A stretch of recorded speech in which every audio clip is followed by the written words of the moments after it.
Probably the beginnings of my interest in the arcane of the satanic, the magical lore, the emphasis on knowledge of a secret nature was fed in the carnival world of the mid-camp or fortune-telling concessions.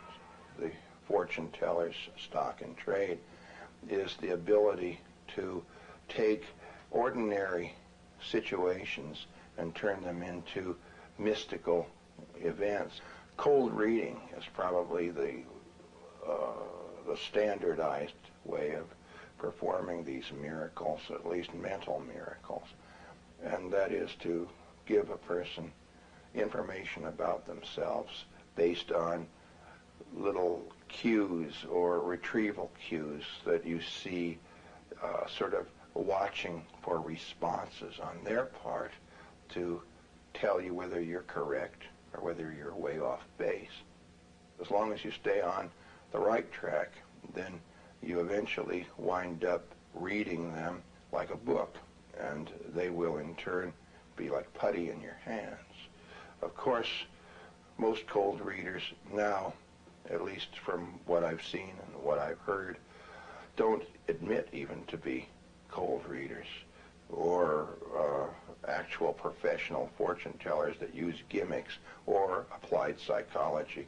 Most of them claim to have gifts from God or from a higher power, and they prefer it that way because, again, that's their good guy badge.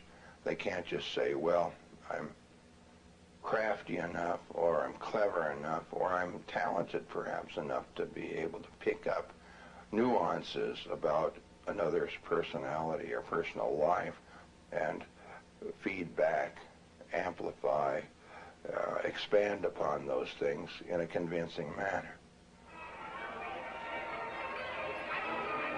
I played the Calliope, I guess, from about 1947 up through 1966. When the Church of Satan was formed, I was still getting jobs and playing in parades, fairs, and things like that.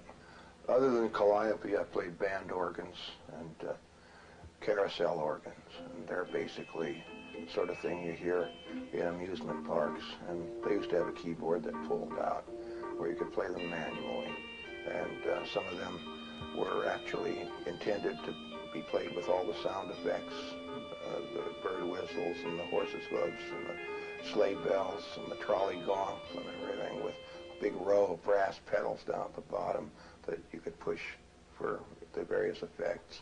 They used to use them in a sort of modified version.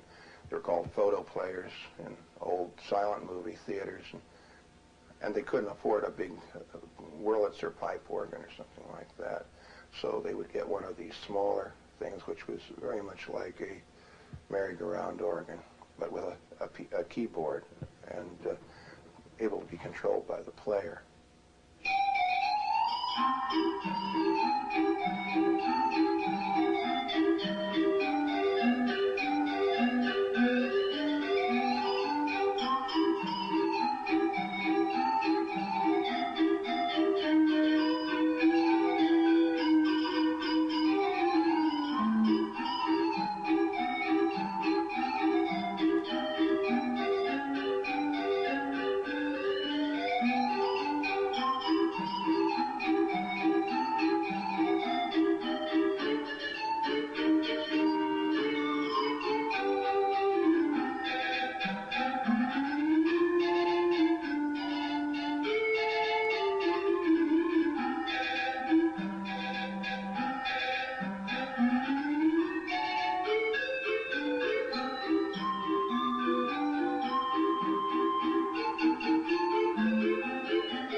once said that a sorcerer or a wizard, and I would extend that to a Satanist, without a sense of humor, would be abhorrent, would be intolerable.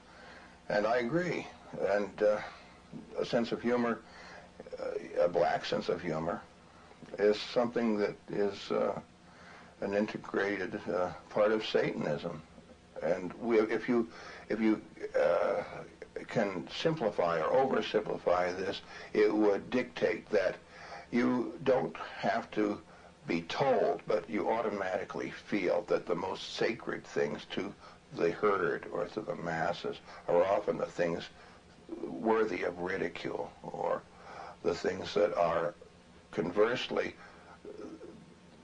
yokes for the masses are sometimes the most tender, the most meaningful, the most sympathetic things, the things that you can really get choked up over.